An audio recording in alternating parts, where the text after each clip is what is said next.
BBC Sounds. Music, radio, podcasts.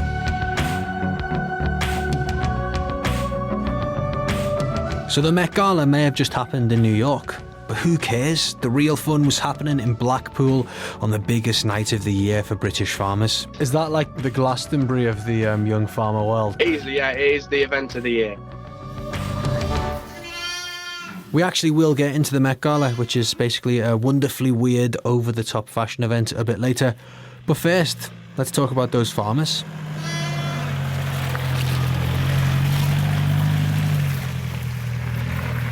It's week 2 of the next episode. Sounds good, doesn't it? I'm Ben Zand, glad to be back again. Happy Mental Health Awareness Month as well.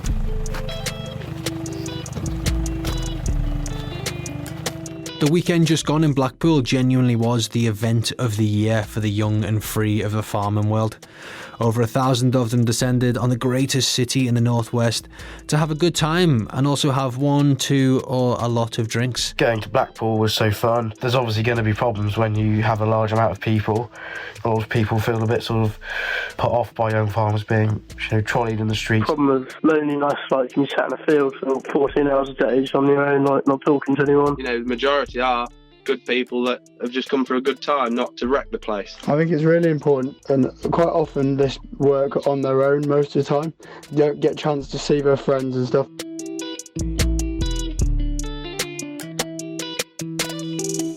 I'm Jake from Lincolnshire. I'm 22 and I go to Collingham Young Farmers. You've got all that pressure to keep it going and keep the farm running. Otherwise, it's you that has messed it up.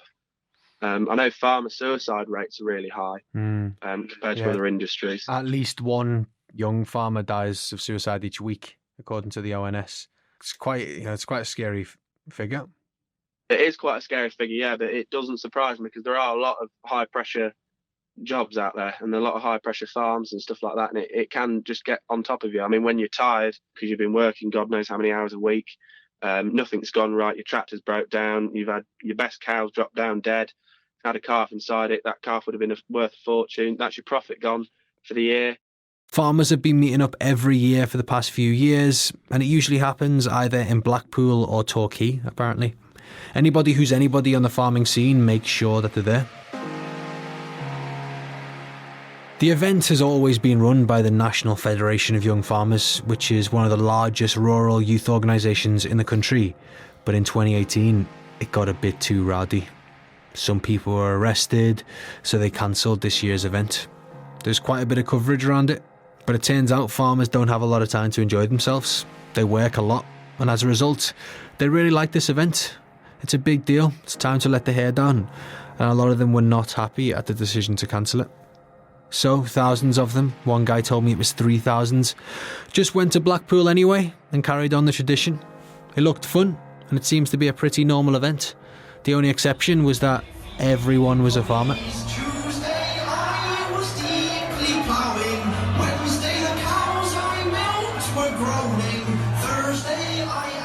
But it got some attention. There's an article on the Daily Mail where they've taken a lot of photos. I'm not going to lie, they're a little bit weird. They talk about the drunken farmers on a night out, but it just seems to be photos of people on a night out doing normal night out things. One woman's even eating a pizza in a pizza shop. Can you believe it? And one's checking a phone. But it goes to show there was a lot of interest. So what is so important about a farming event?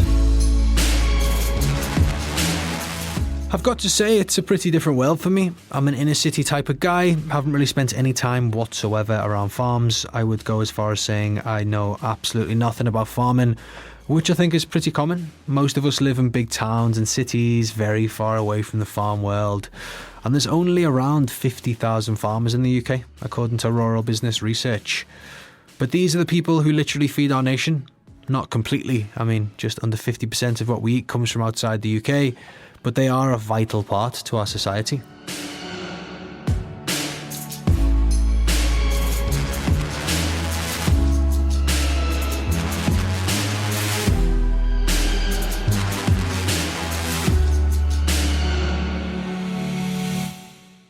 I know the general public's view of farmers they're all minted, and we're really not.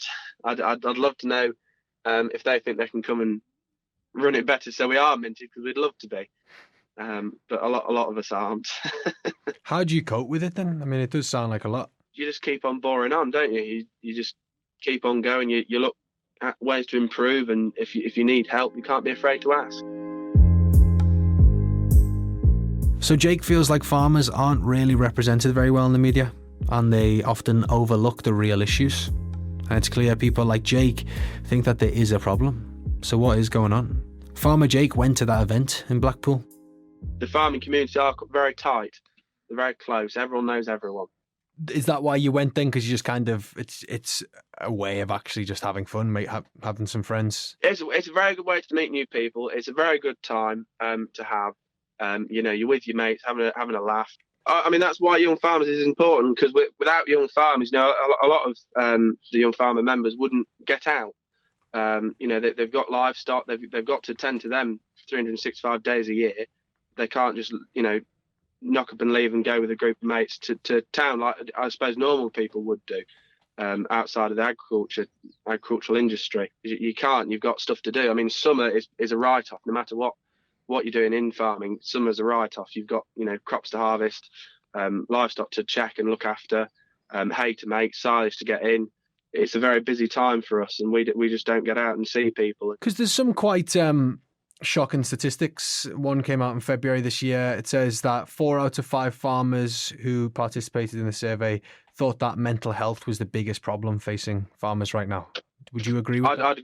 I'd definitely agree with that. Yeah, definitely agree with that. Farmers spend a load of time alone. It's a properly demanding job. So that's why stuff like the night out in Blackpool is important. It's one of the few times to just be with like-minded people, and even to find some old family friends. Or you either know them or you're related to them in farming.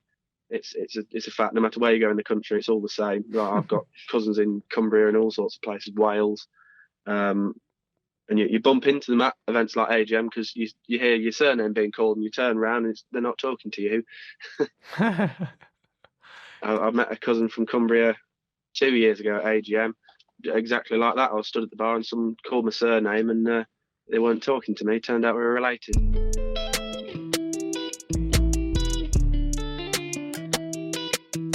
It's interesting for me having these convos because it is a very different life.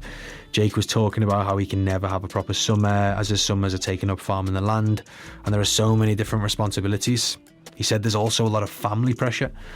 A lot of these families have been in the farming business for years, and if you're now in charge of your family's farm, you do not want to mess it up. Jake himself has been doing this for years, and it's in his blood, as he says. And to be honest, he seems to just work so much harder than most people, including myself. Nearly every day he's doing 12 hours. But how do you deal with the loneliness? Well, Matt from Welshpool is 26, and he's been farming since he was 18, and it's something he thinks about a lot. I feel like there's so much stigma in any industry, but it's still quite apparent in agriculture because we're, you may be tough and hardened and stuff. Matt knows what it's like to deal with isolation. He's had his own mental health battles. Half his sheep even died in a storm last year. And unless you're a farmer, you probably don't really understand what that feels like. So I was in complete and utter shock, just stunned by what happened, because it happened and then it was gone. I'm just one of many, just got unhappy. And so that's all it is, which would come from losing that much stock. Matt didn't go to the Blackpool event. He's not really into it. But he does have his own network of farmers, the people he turns to when he needs support. And like a lot of us, it's all about the group chats. I've got a group of friends, and we're all probably dickheads. If people were to hear our conversations from the outside, they'd probably think, well, who are those dickheads? But I call it the dickhead group. I don't know if they know it. No, I label them as dickheads. But they are. But we're just a group of lads, and we're all each running farms. So one farmer is taking over from his dad, another farmer is taking on a share farm, another guy is taking on from his dad, and then there's me. So there's 4 of us. And there is another guy up in Scotland who is a very large farmer, and he's probably the biggest dickhead, but he's also a gospel of information, and he's a brilliant bloke. And we talk about the crap that's gone on.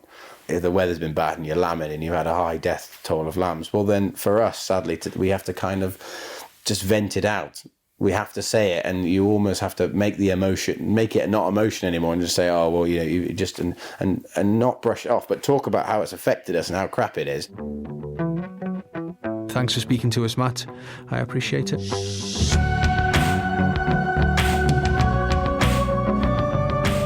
It's been an interesting episode for me. Didn't really know much about farming at all before this. I probably still don't know that much, to be honest. But I definitely know a bit more about how hard it can be and how important of a job it is. We need farmers, people like Matt and all the guys and gals who went to Blackpool on the weekend. It's important for them to be around the mates and just to be understood. And to be honest, that goes for all of us, whoever we are and whatever we're going through. But as always, let's see what happens on the next episode of this one.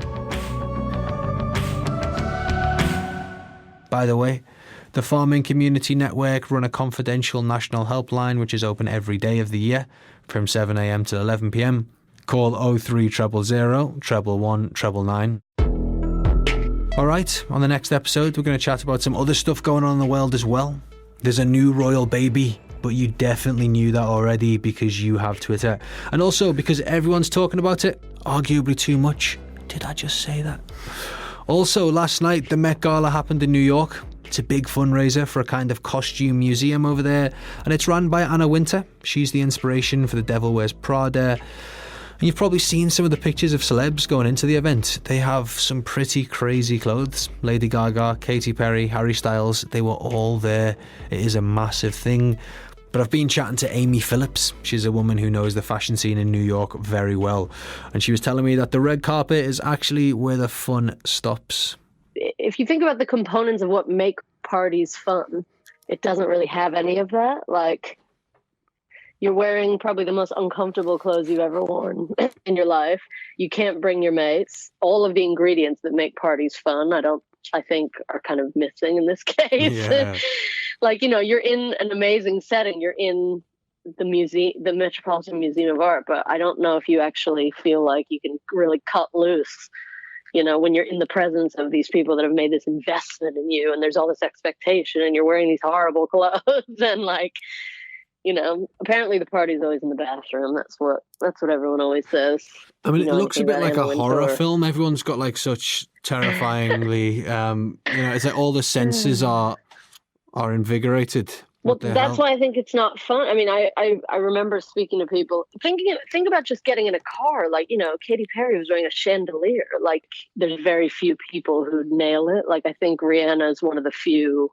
She didn't even go this year. I just looked on the internet. Exactly. Yeah. Well, I was saying that we, in all of my WhatsApp groups with all my pals, the rumors started circulating that she wasn't going at about 8 or 9 o'clock last night. And people were like, I'm going to bed. I don't need to stay up for this. I really, really enjoy it. Obviously, it's like the Olympics for anyone that cares about red carpet fashion. But even today I was looking through and seeing these super famous people that I didn't even see last night because they were overshadowed by, Lady Gaga changing 4 times on the red carpet, or, Cardi B wearing like miles and miles of fabric. It's just like everyone overdoes each other. And you have these people that under any other circumstance would be like the belle of the ball and the A-lister, but because they're not doing enough, they get totally overshadowed. Like, it's so wild. Well, thank you so much. I enjoyed talking to you. Yeah, 100%. Thank you. I hope it was helpful. It was very helpful. Thank you. Have a nice day. Bye. Thanks to Amy, and most of all, thanks to you for sticking with us. All the songs in the episode, as always, come from BBC Music Introducing. Every tune you hear on the next episode's been uploaded to bbc.co.uk/introducing. If you want to get in touch with us, because we love all of that, I'm at Benjamin Zand on Insta. We're using the hashtag TheNextEpisode too. We've also got a WhatsApp number now. WhatsApp number. We've also got a WhatsApp number now. Why is that funny? I don't know, it's interesting. It is 07568 608 295. Or you can email us at thenextepisode@bbc.co.uk. And if you like today's episode, please tell all your friends to download and subscribe. To finish, here's a song by a band called Was Your Mono. The track is called Self-Help.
will work it out.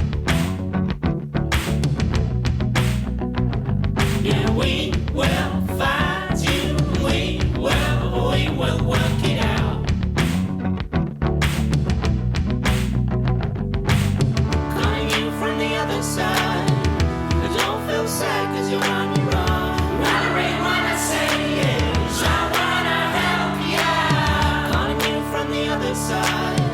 But don't feel down 'cause you're not alone. Valerie, what I say is I wanna help ya.